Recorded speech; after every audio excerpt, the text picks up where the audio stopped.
नमस्कार दोस्तों, स्वागत है एक बार फिर से आपके अपने एजुकेशन चैनल एजुट्यूबर देव पर। तो दोस्तों, आरएएस नोटिफिकेशन 2021 जारी होने के बाद एक सप्ताह भी नहीं हुआ। आई थिंक 2 या 4 दिन हुए होंगे और आपके नोटिफिकेशन एक और जारी हो गया। किस बेस पे? ये है दोस्तों आरएएस प्री का आपके सिलेबस। अब याद रहे कि आरएएस प्री का अलग सिलेबस रहता है, मेंस का अलग सिलेबस रहता है। तो प्री के बाद फिर मेंस का भी सिलेबस अलग से जारी होता है। शायद पहले भी कर दे आरपीएससी, बट वो सिलेबस अलग है। उसके 800 नंबर के 4 पेपर होंगे, 200 नंबर के, वो अलग चीज़ है, ये अलग है। और मैंने आपको पिछले वीडियो में बताया था कि जो प्रीलिम्स के जो नंबर होंगे, आपके 200 नंबरों का पेपर है और तकरीबन 150 प्रश्न उसमें होते हैं, नेगेटिव मार्किंग भी उसमें होती है। तो आपके जो ये इसमें जितने भी अंक रहेंगे 200 में से, वो आपके उसमें जो मेंस है और जो इंटरव्यू है उनके साथ जुड़ के मेन मेरिट लिस्ट में नहीं जाएंगे। तो जो आपको मैंने पिछले वीडियो में बताया था कि जो मेरिट लिस्ट तैयार होती है, यूँ कहें कि फाइनल कट ऑफ जो तैयार होती है आरएएस 2021 या 18 जिसकी भी आरएएस भर्ती की, तो दोस्तों वो तैयार होती है 800 नंबर आपके मेंस एग्ज़ाम के और 100 नंबर आपके इंटरव्यू यानी कि साक्षात्कार के, जिसको फिर वो विवा वोक वगैरह अलग नाम भी थोड़ा सा कहते हैं। तो 900 में से कट ऑफ निकलती है, ना कि 200 ये जोड़ के 1100 में से। तो मैंने ये बताया आपको। अब दोस्तों बात करते हैं सिलेबस की, जिसमें देखिए कि क्या क्या इसमें अंतर वगैरह आए हैं। बाकी चीज़ें मैंने आपको बता दी कि 1/3 अंक काटे जाते हैं, जैसे आपकी सेकंड ग्रेड में, फर्स्ट ग्रेड में, असिस्टेंट प्रोफेसर में, अपने इन सभी चीज़ों में जो नेगेटिव मार्किंग रहती है वही इसमें भी रहेगी। तो वो चीज़ है सिमिलर। और पाठ्यक्रम देख के आपको काफ़ी सारी चीज़ें सेकंड ग्रेड की याद आएंगी। तो अगर सेकंड ग्रेड की आपने प्रिपेयरनेस कर रखी है तो बिल्कुल आपको काफ़ी कुछ इसमें सिमिलर लगने वाला है। उसमें ये सारी चीज़ें होती हैं, इतिहास, भूगोल, राजनीति, अर्थशास्त्र, ये सारी चीज़ें उसमें एडेड होती हैं।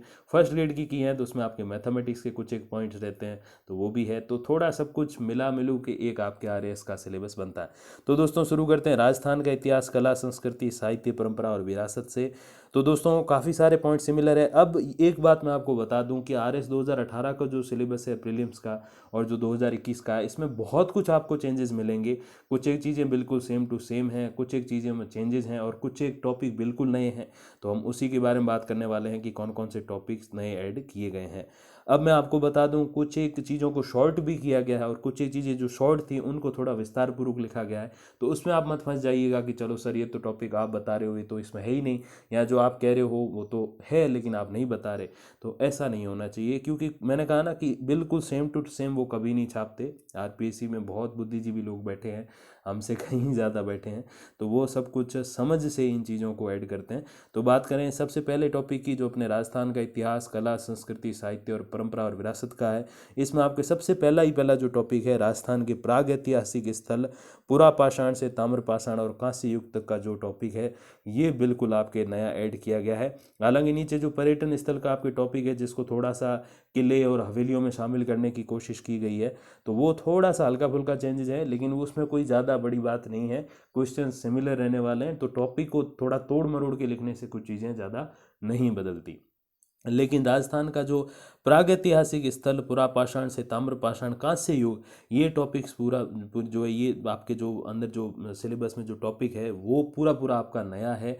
इसमें जो जहाँ तक मैंने जो सिलेबस देखा था पिछला, उसमें ये कोई भी पॉइंट नहीं थे। मतलब ऐतिहासिक चीज़ों तक तो था, बट प्राग ऐतिहासिक जो इतिहास से भी, मतलब ऐतिहासिक काल से भी पहले की अगर मैं बात करूँ, तो उसमें पुरा पाषाण, ताम्र पाषाण, कांस्य युग वगैरह इसके क्वेश्चंस। चलो क्वेश्चन एक और चीज़ मैं आपको बताऊं कि सिलेबस कभी भी फिक्स्ड नहीं होता कि चलो इसमें से ही क्वेश्चन आएंगे, उसके दाएं बाएं वाले टॉपिक में नहीं आएंगे, ऐसा बिल्कुल नहीं होता।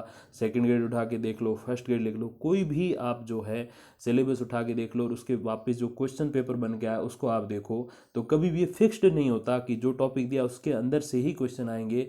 थोड़ा बहुत दाएं बाएं से नहीं आते तो बिल्कुल आते हैं। तो कुछ एक टॉपिक जैसे मैंने आपको बताया कि शॉर्ट दिए हुए हैं, बट वापस जो क्वेश्चन बनेंगे वो पूरा लॉन्ग के हिसाब से बनेंगे। कुछ एक टॉपिक बहुत विस्तार पूर्वक दिए हुए हैं, यानी कि हमें बहुत ज़्यादा पढ़ना पड़ेगा, लेकिन उसमें से जो क्वेश्चन बनेंगे वो एक छोटे से टॉपिक में से बनेंगे, 4-5 में से एक टॉपिक में से 2 क्वेश्चन भी आ सकते हैं। तो ये आप थोड़ा सा ध्यान रख के चलिएगा। मतलब पढ़ना बहुत ज़्यादा है, इसीलिए वो कहते हैं ना कि 1 से 2 साल का जो वक्त लगता है वो ऐसे ही नहीं लगता। रीट की तैयारी 3-4 महीनों में हो जाती है। बाकी जो अपने second grade, first grade, college lecturer 6-7-8 महीनों में लगभग इनकी भी हो जाती है अच्छी खासी तैयारी अगर हम करें। लेकिन ये जो है आपके आरएएस जो एग्ज़ाम है, राजस्थान एडमिनिस्ट्रेटिव सर्विस, इसमें 1 साल से 2 साल तक का समय क्यों लगता है? क्योंकि प्रीलिम्स का सिलेबस है, फिर मेंस का सिलेबस और बड़ा है। इन दो चीज़ों को साथ में तैयार करना, और 6 महीने के अंदर ये दोनों एग्ज़ाम हो जाते हैं, जहाँ तक मुझे इसके जो है एक तरीके से वो कहते हैं ना टाइमलाइन पता है। तो फिर बहुत ही मुश्किल, मैं ही नहीं कह रहा कि IAS लेवल का है, वो तो नहीं कहूँगा, बट राजस्थान का आपके सबसे बड़ा एग्ज़ाम है, तो आप उस हिसाब से तैयारी रखिएगा। तो ये बिल्कुल नया टॉपिक ऐड हुआ है। बाकी कुछ एक टॉपिक को जैसे मैंने कहा शॉर्ट किया गया, कुछ एक जो शॉर्ट में थे उनको थोड़ा विस्तार पूर्वक किया गया है, डिटेल में किया गया है, तो ये चीज़ें ज़रूर हैं। तो उनको आप ज़्यादा मत देखिएगा, आपको टॉपिक टू टॉपिक पढ़ना है। और जैसे मैंने कहा कुछ एक चीज़ें होती हैं जो आउट ऑफ सिलेबस भी आप कह सकते हो आ जाती हैं, लेकिन उनको ऐसे फिर वो माइंड आप नहीं कर सकते कि यार ये तो एक प्रश्न बाहर से कैसे आ गया, तो वो आते हैं। जैसे कई सारे हमारे पहले जो सर होते थे पुराने समय वाले, तो वो कहते थे कि ऐसा नहीं, कुछ एक चीज़ें तो क्वेश्चन इसीलिए RPSC डाल देती है कि आपको दिखाने के लिए कि चलो ये भी है। तो वो चीज़ें आप समझ के चलिएगा। अगले अपने बिंदु की तरफ बढ़ें तो फिर है अपने दोस्तों इंडियन हिस्ट्री, भारत का इतिहास। इसमें कुछ एक टॉपिक निकाले गए, कुछ एक ऐड किए गए। जो अगर मैं बात करूं इसमें जो आपके विश्व और भारत का इतिहास में तो दोस्तों ज़्यादा नहीं है चेंजेस, छोटे मोटे चेंजेस हैं। बट अगर हम आगे बढ़ते हैं जिसमें जो हम बात करें विश्व और भारत का भूगोल की, तो उससे पहले दोस्तों अपने जो टॉपिक हैं भारत का इतिहास, और उसमें जो है दोस्तों अपने भारत का इतिहास में जो दोस्तों टॉपिक ऐड किए गए वो छोटे मोटे हैं, जैसे मैंने आपको बताया। अगर हम उससे थोड़ा आगे बढ़ेंगे विश्व और भारत का भूगोल में, तो इसमें आपको काफ़ी कुछ चेंजेस मिलने वाले हैं। तो इतिहास वाले में तो मैंने कहा छोटे मोटे हैं। अब मैं सारी डिटेल अगर आपको बताऊंगा तो 1 घंटे का वीडियो हो जाएगा, तो मैं नहीं चाहता कि आपका 1 घंटा बर्बाद हो जाए। ये बर्बाद तो खैर नहीं कहेंगे, बट ऑनलाइन चीज़ें हैं तो आप खुद उसमें पढ़िए तो वो बहुत बढ़िया रहेगा। अब दोस्तों इसमें विश्व और भारत का भूगोल में जो चीज़ें ऐड और रिमूव हुई हैं, उसमें सबसे पहले हम बात करें तो विश्व का भूगोल, जिसमें अंतर्राष्ट्रीय जलमार्ग जो कि पिछली बार थे बट इस बार आपके नहीं हैं, अंतर्राष्ट्रीय जलमार्ग जो हैं वो इस बार आपके नहीं होने वाले। तो ये एक चेंज इसमें हो गया है, जो पिछली बार था बट इस बार वो टॉपिक निकाल दिया गया है। अब जो टॉपिक ऐड हुए वो कौन से हैं? एक तो कृषि का प्रकार ऐड हुआ है। जो अपने बात करें इसमें दोस्तों भूगोल में जो कृषि का प्रकार, आप देखिए कृषि का प्रकार जो है वो दोस्तों इसमें ऐड हो गया। कृषि का प्रकार थर्ड टॉपिक विश्व का भूगोल में। और जो दूसरी चीज़ ऐड हुई है वो है प्रमुख नदियाँ और झीलें जो हैं, वो पिछली बार भी थी, उसके क्वेश्चन तो आते थे बट ऐसा विस्तार पूर्वक कोई टॉपिक नहीं दिया होता था।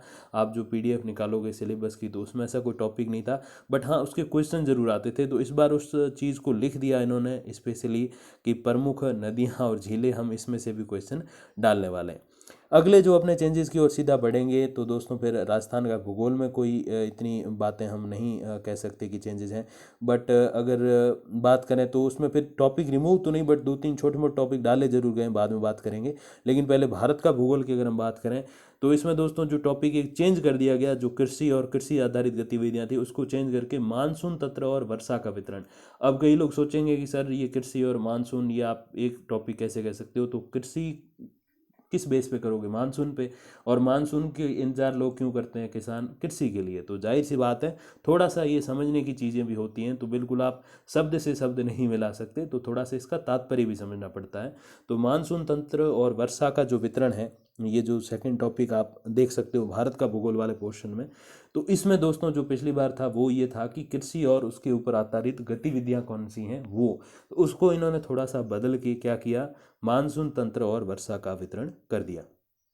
अब अगला जो टॉपिक इसमें ऐड किया गया वो नदियां और झीलों वाला जो आप टॉपिक देख सकते हो, मानसून तंत्र और वर्षा का वितरण के अगला जो टॉपिक है वो। और इसमें जो थोड़ा सा जो है खनिज और ऊर्जा संसाधन को अलग अलग कर दिया गया। अब ऊर्जा संसाधन को थोड़ा पृथक करने के पीछे कारण ये कि परंपरागत और गैर परंपरागत। इसमें एक और चीज़ मैं ऐड करूँ आपके, तो अभी पेट्रोल डीजल दोनों 100 से 110 के बीच में चल रहे हैं। अब गैर परंपरागत जो ऊर्जा स्रोत है जैसे सौर ऊर्जा वगैरह हो गई, और परंपरागत जैसे कोयला डीजल पेट्रोल, ये सारे परंपरागत। तो अब ये चेंजेस इसमें जो है स्पेशली करने जरूरी थे। हालांकि इससे जुड़े हुए क्वेश्चन आते रहे हैं, first grade second grade RAS pre, इसमें आते रहे हैं, लेकिन इस बार इस टॉपिक को थोड़ा विस्तारपूर्वक इसलिए किया गया है क्योंकि अब ये चीज़ें चल रही हैं कि डीजल पेट्रोल इतना महंगा हो गया, तो चलो बैटरी वाली गाड़ी, सौर ऊर्जा से चार्ज होने वाली चीज़ें, तो ऐसे इन चीज़ों पे थोड़ा ज़्यादा फोकस बढ़ गया, इसीलिए इसको थोड़ा विस्तारपूर्वक कर दिया गया ऊर्जा संसाधन को परंपरागत और गैर परंपरागत ऊर्जा स्रोत में।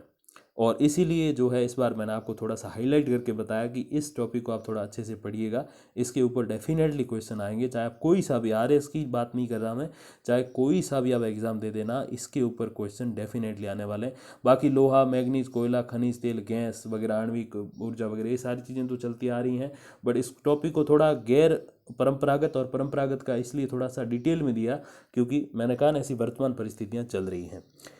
अब अपने बात करें राजस्थान के भूगोल की ओर, तो फिर राजस्थान का भूगोल तो खैर रीट से लगा के ऊपर तक मेन है ही अपने, तो अगर आपने कभी तैयारी की तो आपको इसमें थोड़ा सा बिल्कुल जाना पहचाना सा चीज़ें लगेंगी। अब इसमें बात करें जो दोस्तों टॉपिक ऐड हुए हैं नए, वो है नदियाँ और झीलों वाला जो टॉपिक है। हाँ, इसके क्वेश्चन आते थे, मैं ये नहीं कहूँगा क्वेश्चन बिल्कुल ही नहीं आते थे, थोड़े शॉर्ट में चीज़ें थी, उनको थोड़ा विस्तार पूर्वक किया गया है। नदियाँ और झीलों का टॉपिक ऐड किया गया है, तो उनको आप विस्तार पूर्वक पढ़िएगा। ऊर्जा संसाधन को ऐड किया गया है, जिसके क्वेश्चन रीट में भी आते रहे हैं पहले, तो ऊर्जा संसाधन ऐड है। और पर्यटन स्थल और परिपथ जो है, आपके पर्यटन स्थल कौन से, किले, हवेलियाँ, ये सारी क्या चीज़ें हो गई, पर्यटन स्थल हो गए। मंदिर वगैरह, मस्जिदें वगैरह जो पुरानी हैं, वो सारी क्या चीज़ें हो गई, पर्यटन स्थल हो गए। तो उसमें थोड़ा सा चेंज भी करते हैं, जैसे मैंने बोला किले, हवेलियाँ, मंदिर ये लिख दें, और इस बार लिख दिया पर्यटन स्थल और परिपथ। तो ये चीज़ें भी थोड़ा सा मैंने कहा ना समझने की चीज़ें हैं, तो आप थोड़ा इसमें ध्यान रखिएगा। तो एक चेंज छोटा सा ये हो गया। फिर बात करें भारतीय संविधान और दार्शनिक तत्वों की, तो इसमें फिर जैसे मैंने बताया कि विस्तार पूर्वक चीज़ें हैं।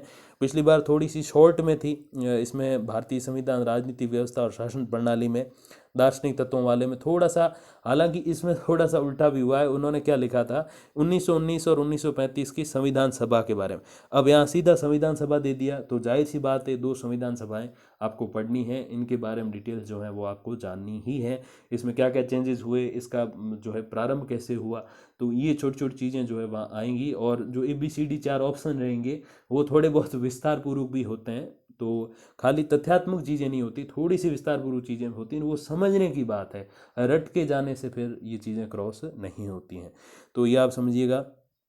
आगे जो अपना टॉपिक है वो है फिर अर्थशास्त्र की ओर। अगर मैं बढ़ूँ तो राजनीति में फिर ज़्यादा कुछ चेंजेस है नहीं, क्योंकि राजनीति वही मुख्यमंत्री हैं, वही राष्ट्रपति है, वही राज्यपाल है, वही सारे कानून हैं, अनुच्छेद वगैरह, छोटे मोटे चेंजेस होते हैं, बाकी कुछ भी नहीं है। तो राजनीति में फिर वो अब करंट अफेयर पढ़ लोगे ना, तो उसके साथ ये चीज़ें कवर हो जाएंगी, राजनीति वाले चेंजेस। बाकी राजनीति में कोई बड़ा बदलाव नहीं किया है। आगे बढ़ें दोस्तों, तो सीधा हम अर्थशास्त्र की ओर बढ़ते हैं। तो अर्थशास्त्र में पंचवर्षीय योजना ऐड की गई है। पिछली बार हालांकि मैंने जैसा कहा कि इसके क्वेश्चन आते रहे हैं, सेकंड ग्रेड में भी, फर्स्ट ग्रेड में भी, हर जगह आप अर्थशास्त्र के जो जुड़े हुए एग्जाम्स हैं उसमें अर्थशास्त्र का तो एक पूरा मतलब जो है छोटी सी एक बुक का भाग भी है अपने सेकंड ग्रेड में। फर्स्ट ग्रेड में भी इसके जुड़े हुए क्वेश्चन आते हैं, छोटे मोटे एक दो क्वेश्चन रीट में भी आ जाते हैं। हालांकि रीट में राजनीति, इतिहास, भूगोल, वही तीन चीज़ें हैं, अर्थशास्त्र तो इतनी एडेड नहीं है, बट क्वेश्चन तो खैर थोड़े बहुत बन ही जाते हैं। तो पंचवर्षीय योजना, जो हालांकि अब ऐसा कुछ नहीं है, बट फिर भी पंचवर्षीय योजना को इस बार ऐड किया है। तो पंचवर्षीय योजना के जो क्वेश्चन हैं अपने, वो इसमें डेफिनेटली आपके आने वाले हैं। पंचवर्षीय योजनाओं की अगर मैं बात करूं, तो थोड़ा सा आप इसको पढ़ के जाइएगा। थोड़ा क्या, पूरा विस्तार पूर्वक पढ़ना है, थोड़े से आप थोड़ा ही मत पढ़ना, अच्छे से पढ़ लीजिएगा, क्योंकि राजस्थान का सबसे बड़ा ये एग्ज़ाम होने वाला है। बात करें फिर दोस्तों आगे, तो फिर मानव संसाधन में अपने वैश्विक खुशहाली जो है, और जो सूचकांक वाला जो टॉपिक है वो ऐड किया गया है। इसमें वैश्विक खुशहाली वाला जो ये टॉपिक है वो पहले नहीं होता था। पहले क्या था, मानव विकास सूचकांक वाला था, और एक और टॉपिक था, अब मुझे थोड़ा सा याद नहीं आ रहा, मैं एग्जैक्ट सिलेबस अभी मुझे थोड़ा सा याद नहीं है, तो वो थोड़ा आप देख लीजिएगा, पुराना सिलेबस और नया वाला भी। तो उसमें आप देख लोगे कि ये जो नया, ये बिल्कुल नया टॉपिक है, वैश्विक खुशहाली सूचकांक। ये इससे पहले मानव विकास सूचकांक ही होता था, बट ये इस बार ऐड किया गया, तो ये पूरा एक नवाचार ही आप इसको समझ सकते हो। तो ये बिल्कुल वो कहते हैं ना कि नवाचार वाली बात ये हो गई है ऐड। तो पिछली बार, तो दोस्तों पंचवर्षीय योजना वाला जो टॉपिक है वो आपके ओल्ड सिलेबस में तो था, बट नए वाले में नहीं है। तो वो मैंने आपको जो है बताया, लेकिन एग्जैक्ट में इसमें नहीं है। पंचवर्षीय योजना वाला टॉपिक निकाल लिया गया है। तो मैंने किसी से मुझे एक अधिकारी थे वो कह रहे थे कि वो ऐड किया गया, तो एक्चुअल में शायद मेरे सुनने में फ़ोन पे रह गई बात, वो ऐड नहीं किया गया। पंचवर्षीय योजना को इसमें रिमूव किया गया है। पिछले जो अपने आरएस का जो सिलेबस था उसमें ये पंचवर्षीय योजना वाला टॉपिक था, बट इस बार उसकी जो लक्ष्य, रणनीतियाँ और उपलब्धियाँ जो हैं वो आर्थिक विकास और आयोजन वाला जो है उसमें ये चीज़ें थी।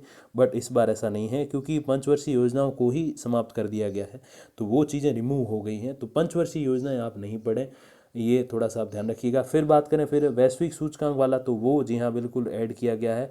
पिछली बार मानव विकास सूचकांक और फिर गरीबी वाले वो टॉपिक थे, बट इस बार जो है वैश्विक खुशहाली सूचकांक, ये एक नया टॉपिक आपके ऐड किया गया है। और दोस्तों बात करें फिर गणित की, तो आगे बढ़ते हैं गणित की ओर। तो गणित की ओर अगर हम बढ़ें तो गणित में दोस्तों जो टॉपिक अपने ऐड किए गए हैं वो उसमें दोस्तों है अपने समतलीय चित्रों के बारे में एक जो टॉपिक है अपने, ये आप देखिए कि समतलीय चित्रों के परिमाप और क्षेत्र, ये टॉपिक पिछली बार नहीं था, ये नया ऐड किया गया है। फिर आपके जो है दोस्तों ये प्रायिकता वगैरह, क्रमचय और संचय, ये कुछ एक टॉपिक ऐड हुए हैं। बाकी सारे माध्यांतर वगैरह ये सारे बिल्कुल सेम हैं। आपके सारणी वगैरह ये बिल्कुल सिमिलर है, प्रतिशत वगैरह ये भी सिमिलर है। बाकी बात करें समसामयिक घटनाओं की, तो ये भी बिल्कुल टॉपिक सेम है। तो जो जो चेंजेस थे दोस्तों वो मैंने आपको बता दिए। एक टॉपिक में थोड़ा सा मेरे फॉल्ट रह गया, सुनने में फ़र्क रह गया एक्चुअल में, तो मैंने खुद अभी जब देखा तो पता चला कि वो उन्होंने मुझे बताया सही था, जो अपने ऑफिसर्स थे, मैं नाम नहीं लेना चाहूँगा, तो उन्होंने मुझे सही चीज़ बताई थी कि पंचवर्षीय योजनाओं में चेंजेस हैं। तो मैंने सोचा कि यार अभी खत्म हो गई तो ऐड क्यों किया है। तो जब मैंने खुद देखा पुराना वाला सिलेबस निकाल के, तो पता चला कि वो टॉपिक रिमूव किया गया है, न कि ऐड किया गया है। तो हिस्ट्री के बेस पे नहीं चलती आरपीएससी, वर्तमान के बेस पे चलती है।